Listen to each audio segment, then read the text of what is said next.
to Let's Talk to Animals. My name is Shannon Cutts, animal intuitive and sensitive, aka animal communicator at animallovelanguages.com. This speaking precious one is Pearl Cutts, my 23-year-old sidekick. Here at Let's Talk to Animals, we are talking about all things animal communication. Oh yes, we talk to actual animals, non-human animals, and we're talking about how does it work? Who can do it? How woo is it? Are we finally arriving in a period of time here on the planet when animal communication is the thing to be doing, and perhaps the one and only thing that could salvage the world that we all share together? It's not that I don't love the idea of going to Mars, maybe for a vacation, but I really like it here on Earth. And so there's a place for everyone at the table who would like to have these interspecies conversations. And my job as your hostess is simply to introduce you to some of the many amazing intuitives, energy workers, light workers, and animal communicators who are out there in this world. Maybe some of them are right in your own backyard. And they are every single day living bucket list dreams of being able to communicate and reconnect with all of life. And so here with us today is David Lewis. You can find David at talktoyouranimals.co. Just make sure you note that down. I'll put it in the show notes as well. It's CO, not COM, like we're used to. So already a little bit of working with the mind here and getting creative. So David is a longtime animal communicator, a sensitive and intuitive like myself, and so honored to have you on the show today, David. Thank you for donating your time to talk to our listeners and our viewers. Well, I'm thrilled. I'm really excited. I love to talk about my work. I could, you might have to interrupt me to get a word in edgewise. Well, it's interesting because I was just interviewing another communicator in our community, and she was sharing how there was one study done recently that people that talk to animals are some of the happiest people in their career. Oh. It was not a surprise to me. Of course, yeah. Of course. Oh my God. Huh. Yeah, but the outcome was certainly not a surprise. So, of course, you've been doing this for quite some time now. Yeah, so it's been, it's something that's become a part of your daily life. But like all of us, there was probably a time in your life, if we rewind far back enough, that this was all brand new and shiny, maybe very exciting, maybe a little bit ethereal, maybe you had, no idea that anybody else on the planet even did this thing that we now call animal communication. And we have a lot of folks listening who are either aspiring or just curious and interested, or maybe new on their journeys. And so I always like to invite our guests to take us back, kind of share a little bit about how you did it. Well, Shannon, up until probably when I started studying communication, I wasn't what you would consider an animal person. Okay, I thought I was cool with animals, but I was what my teacher Penelope, would call a person with a human superiority complex. Okay? Yeah, I thought I was cool with. I loved animals, but I just never questioned that people were more important. And I had a personal situation. I don't want to tell the whole story; it'll take up too much time. But I had a situation with a friend who I offended because she interrupted a conversation with me to go look at a kitten. Okay, and I said, but it's only a cat. Okay, so that was me in 1995. Okay, so we're talking 25 years ago. I never thought I'd be doing this. When she told me that she was going to take a class in it, I didn't say anything to her, but my feeling was, come on, let's just let animals be animals and let people learn how to communicate. I just didn't think animals would have anything to say. Believe it or not, this is where I came from. But a couple of cats in my neighborhood got together to kind of school me, and they sort of opened me up to the fact that there's a lot more, going on than I was allowing. So I was studying psychic development. Is what happened, and somebody said, this is about 5 years after I just said that I dismissed the idea. I'm studying psychic development. And somebody says to me in class, they say, you can do this with animals. And I totally flipped out. It was like I didn't even remember how I felt about it 5 years earlier. I was just totally drawn because I was doing psychic stuff and it was working out really well. It was very easy for me. So I ran off and started studying. I was 45 years old. Okay. I mean, I'm not, this was my last career, thank God. And this, I tell people, how you have a client and they don't need you every week. They may call you 2 years later. Well, when mine do, they say, the first thing he says, are you still doing animal communication? And I say, I will be doing animal communication. I'd be happy to die next to a dog with my clipboard and my pen in my hand, it's just, I can't imagine doing anything else.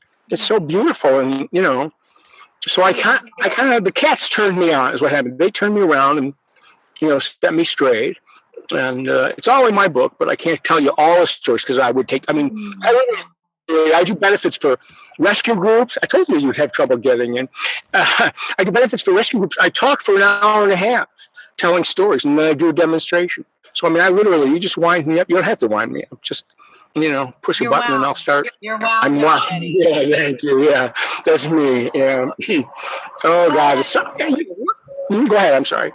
Oh, well, I want to encourage our listeners and if you're watching this on YouTube right now, to consider, have you had some earlier experiences in your life? Is there a reason you decided to listen to Let's Talk to Animals, the podcast, instead of watching Homeschooling for Beginners or How to Make a Perfect Lemon Meringue Pie? You have not to belittle the other podcasts out there, but we have a wealth of things to choose from.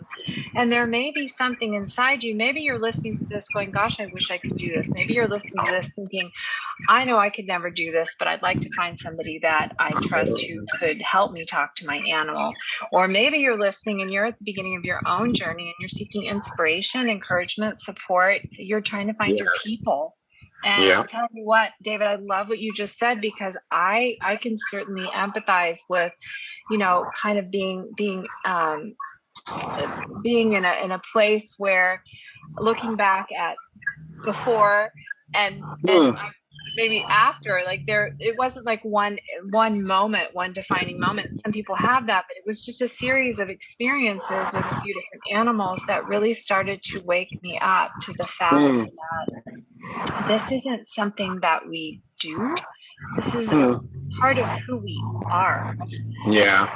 Once we remember, I hate to bring up the old tired Matrix analogy, but kind of because this is the good thing, it's like I haven't yet met anybody that has woken up to this interspecies connectivity and wants to go back to sleep. So even when that's possible, there's something about rediscovering our connectivity with all of life around us that for me, it's made me feel more alive. Oh, every day. I tell people the best days of my life are the days when I'm talking to animals. They say, well, I hate to bother you. And I'm like, bother me? This is what I live for. There's so much love. It's just so, I just feel so much, I just bring so much love. I feel it when I see them and work with them. And it's just, I've made friends. I feel animals are, that I've made friends with, that I just have a deep connection with, that I just feel. I feel their intensity, their intelligence, their love, their, who they are. I just feel it inside me. I sort of carry them around. I have this. Exactly. And to know that you have this community, we're all this is our community. And for me, it makes me feel brave when somebody says, when I lost my box turtle, escaped last year, right after my father died and before my mother had a serious fall, that has my whole last year has been like, wait, what happened? And so much about it has been so uncertain. And yet I have no problem telling people that I miss Bruce every day. I lost one of my best friends, and it's like I have so much courage to honor the animals in my life in the fullness of who they are to me, and the depth of the connection that we share, because I know I'm not alone in that. You know, maybe I'm talking to somebody who doesn't get it, but for me at this point in my life, it's like, well, you know, that's their loss. I'm not going to necessarily spend time trying to convince them otherwise, but I'm simply going to offer Right. that, you know, my best friend right here is this bird, and with so much change going on in my life, he is my bestest. I love the kissing. I love the kissing. I kiss all my animals. I kiss all the cats on the top of their heads. I want to respond to something you said before about people wondering whether they could do it. Penelope Smith was my main teacher. I spent weeks out in California, you know, with her. And when I was helping her at a workshop up here at a yoga center in Massachusetts, and somebody in the class asked, can anybody do this? Okay. And I said, well, let me go ask Penelope. And here's what Penelope said. Anyone can do this as long as they believe they can. Okay. Now, I mean, think about that. That's true of everything in life, right? You have to believe you can first. And that's really it. And when I teach, that's the biggest obstacle is having people relax and just allow whatever comes in and trust it and not try to judge it and not try to decide whether it's right or wrong, but just let it come in, you know, and not to try so hard. People, you know, I walk up and down the aisle, you know, I got a class, and it's like they're just all scrunched up, you know, trying to get something. You know, it's like, no. You just allow it, okay? I don't like when people call it a reading. I really don't like that at all. It's not my favorite. People do, and I don't want to irritate them or, you know, make them feel bad, so I don't say anything, but I really don't like that at all. It's not a reading, it's a conversation, it's a connection, you know? It's a heart connection. I mean, it's just not a reading at all. I'm not extracting information from an inanimate object. I'm interacting with life, with all of life, really, every time. You know, any animals, it's all, you know, the whole holography is, I guess, it's all us. You know? Yeah. Well, and it's an interesting point that you bring up, especially for those of us who are, you know, or those of you who are watching or listening, and you are embarking on the beginning of your journey, because it is deeply personal, and you get to choose the words that you use to describe the experiences that you're having, and you get to personalize the experience. It's almost like you begin to develop your own inner language with yourself. And you know, there's all these different parts of you. I love your image of, you know, your students with their heads kind of scrunched up, and I'm imagining how the information that the animal sent has already slipped in, and then their mind has kind of pounced on it like a cat. You know, play with this a bit. And well, I just don't know. Can I tell you a quick story? Yeah. Okay, I was doing a class at a psychic development center in Albany, here where I live, or near where I live, and I had a young girl. And what I do when I start this class, Shannon, I give them pictures of my own animals, okay? So that way I can validate the information they're getting. So I gave her a picture of my soul cat, Ringo, you know, who's on the back cover of my book. And he was just my boy. And she says to me, and he was alive then, she says to me, I'm asking Ringo to tell me about his life. And she said, do you live near the ocean? You know, because all he keeps showing me is the ocean. And I was like, well, no, I lived in Albany, New York. It's about 300 miles to the ocean, you know.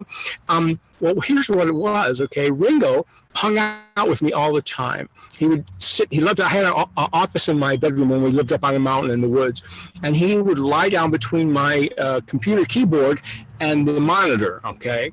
Now, on the monitor, my screensaver was a photo that my wife had taken. We were lucky enough to have friends in the Cayman Islands. She took a picture of the sunset in Grand Cayman. Ringo's lying there every day looking at the ocean. So when she says, tell me about your life, he shows her a picture of the ocean, you know? I mean, it was just that, that's a lot part of my life. I'm here with my, you know, dad, and we're hanging out. It was really sweet. He just, you know, their energy is so beautiful, and the way they look at things, and you know. And it's such a testament to so much.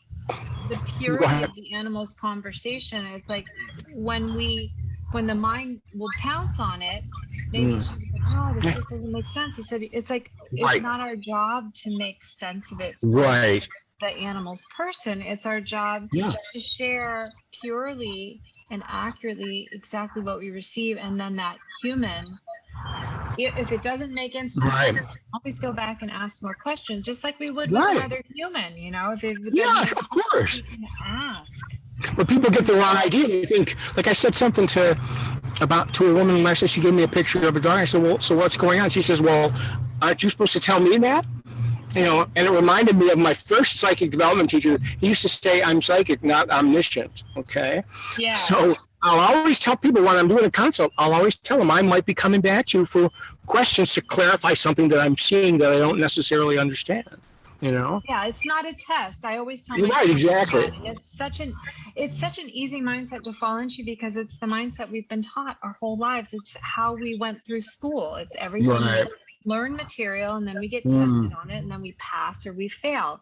I mean, I often share this story with my students that, you know, I have never yet come out of a conversation with any other life form, be it my own species or an animal, and come out and been like, man, I just nailed that, like A++. Like there's always more to learn, and so we can't expect that we're going to go into a conversation and we're being graded without learning to listen more deeply, learning to repeat back what we heard if we're not sure what we're receiving, learning to ask, having that connection, caring enough about the other being's perspective to deeply endeavor and intend to receive the most truthful and accurate information for their highest good.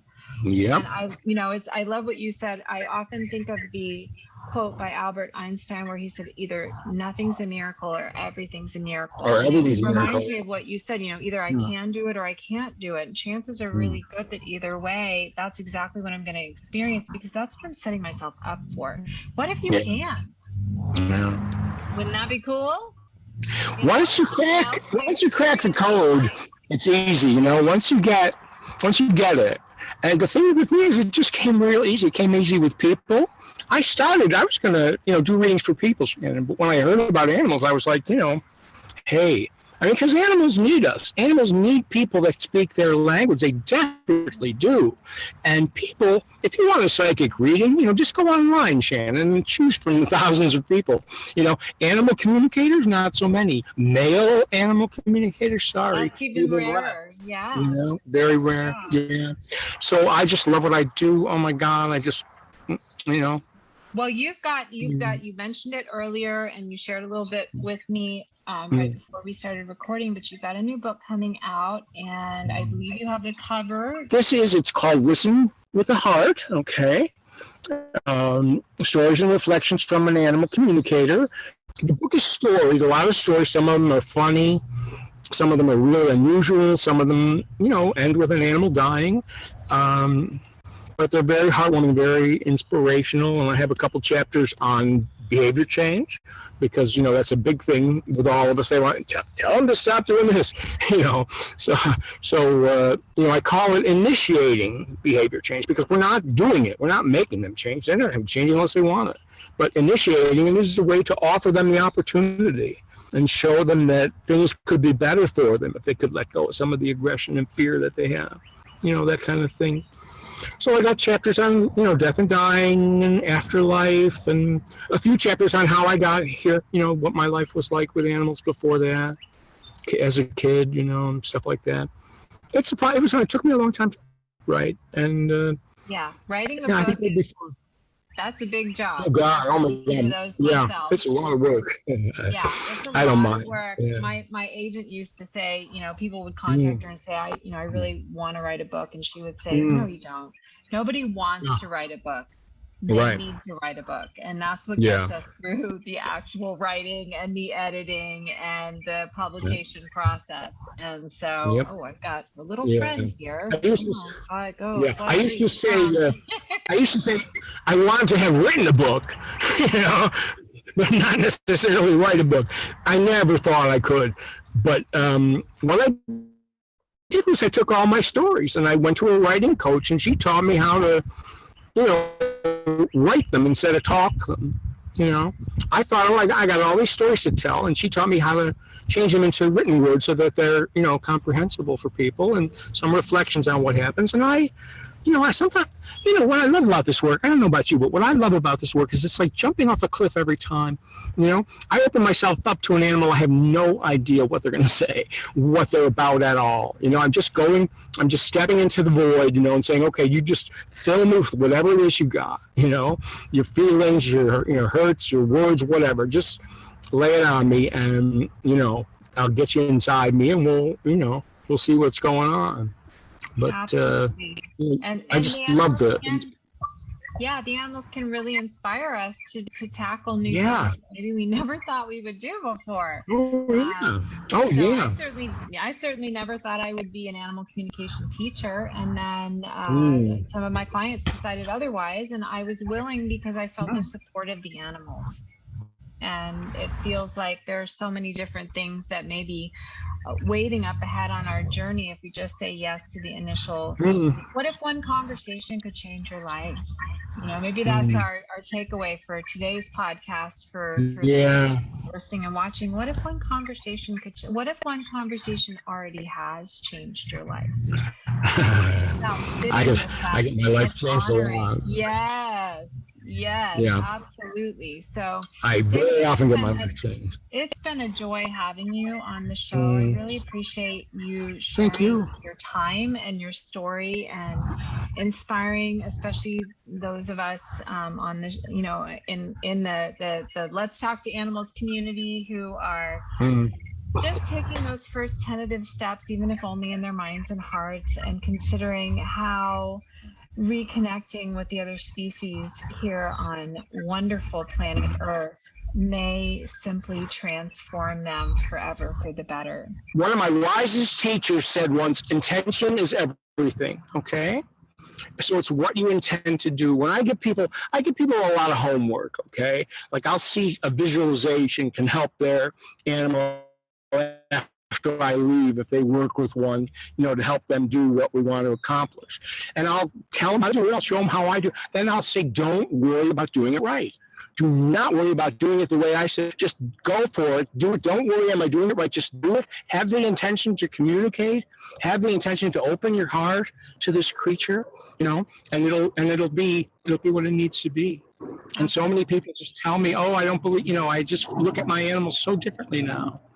Yeah. And that's what we want to do. We want people to look at animals, differently. And animals love it because who talks to them? I mean, they're in their own world. How often do they get somebody who, when I come over, sometimes they're like, wow, he's really talking to me. It's funny. It's really sweet. Yeah, it's funny.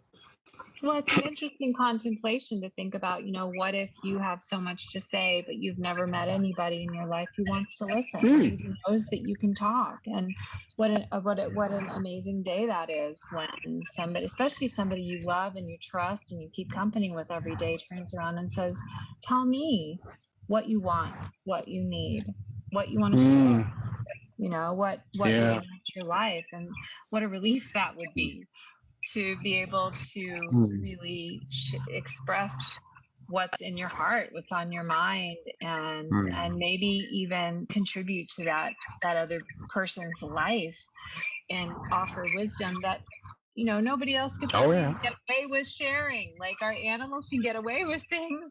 They can tell us things that we can't tolerate hearing from another member of our own species, because they convey the messages with so much love.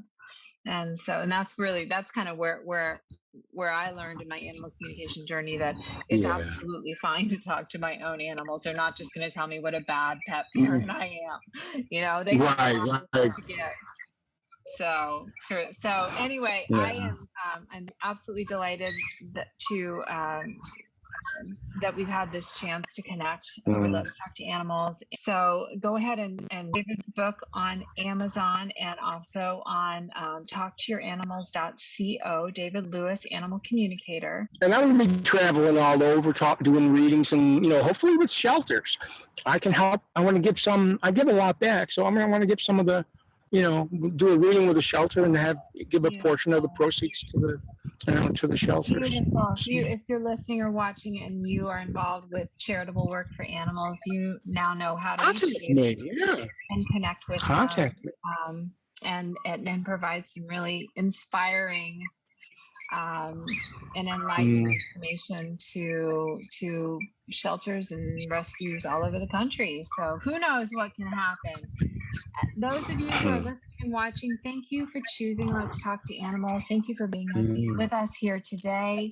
Want to remind you that you can head over to animallovelanguages.com, and you can find, when you just click on podcast, you can find the whole list of all of our episodes, YouTube, and all your favorite streaming services. So you can immerse yourself in the wonderful world, the community that I live and move in, that I feel so grateful to be a part of. And you can also, of course, find this one, Squirrel Cutts.